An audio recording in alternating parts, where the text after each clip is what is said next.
वाशी येथे शासकीय निमशासकीय अधिकारी कर्मचारी संघटनेच्या वतीने जुनी पेन्शन आणि विविध प्रलंबित मागण्यांसाठी तहसील कार्यालयासमोर असहकार बेमुदत कामबंद आंदोलन सुरू केले आहे।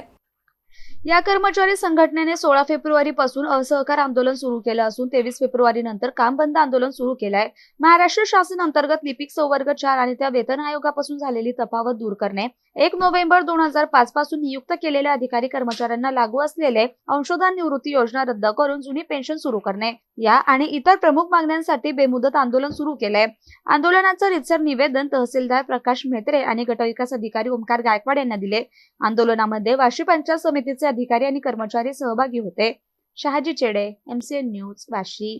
आंदोलन कशासाठी हे? दिनांक 16 फेब्रुवारी 2026 पासून अखंड महाराष्ट्रातील लिपिकांनी 4थ्या वेतन आयोगापासून जो लिपिक संवर्गावर अन्याय झालेला आहे वेतन त्रुटीच्या दृष्टिकोनातून, तो अन्याय दूर करण्यासाठी हे मोठं लिपिक जन आंदोलन उभं झालेलं आहे।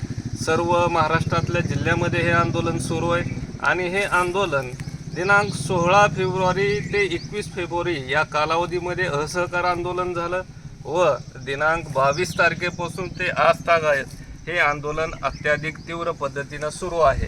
आणि ह्या आंदोलनापासून या जिल्ह्यातील कुठलंही कार्यालय वंचित राहिलेलं नाही, तरीसुद्धा शासनाने या आंदोलनाकडे केलेलं दुर्लक्ष अगदी गंभीर स्वरूपाचं आहे। मला एकच सांगायचं आहे की ज्या वेळेस प्रशासकीय काळामध्ये या लिपिक वर्गानं एक इमान इतबारीनं एवढं काम करून प्रशासनाची धुरा सांभाळली, त्या प्रशासनाला आजपर्यंत का न्याय देता आला नाही लिपिक वर्गाला? लिपिक वर्ग हा शासनाकडे जो आमचा विषय गेलेला आहे, 4थ्या वेतन त्रुटीपासून जो आमचा लाभ वंचित ठेवलेला आहे लिपिक वर्गाला, तो मिळावा व लवकरात लवकर हा संप मार्गी लागावा ही आमच्या सर्व लिपिक वर्गीयांची मागणी असून तसेच इतर विविध आमच्या मागण्या आहेत। परंतु प्रामुख्यानं आज जी मागणी आहे ती वेतन त्रुटीमध्ये लिपिकांची जी तफावत निर्माण झाली, इतर सर्वांगांना तुम्ही न्याय दिलेला आहे, आम्ही काही अतिरिक्त मागत नाही। जो न्याय इतर संवर्गांना दिलेला आहे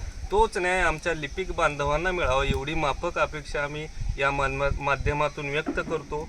आणि त्याचबरोबर इतर जे आमच्या मागण्या आहेत, जुनी पेन्शन असेल, स्थायित्वाचा लाभ असेल, इतर अनुषंगिक जे शासकीय लाभ आहेत ते नियमोचित वेळेनुसार व कालानुक्रमानुसार विहित मुदतीत आम्हाला प्राप्त व्हावे एवढं बोलून, तसेच ही एकजुटता जोपर्यंत वेतन त्रुटीचा शासन आम्हाला निर्णय मिळणार नाही तोपर्यंत हा अखंड संप चालूच राहणार आहे। याची दखल तमाम माझ्या लिपिक वर्गानं घेतलेली आहे। लिपिक वर्ग अगदी शर्थीचे प्रयत्न करत असून शासनाने यावर आपला बहुमूल्य दृष्टिकोन देऊन हा प्रश्न लवकरात लवकर मार्गी लागावा एवढी विनंती मी आपल्या चॅनलद्वारे करत आहे।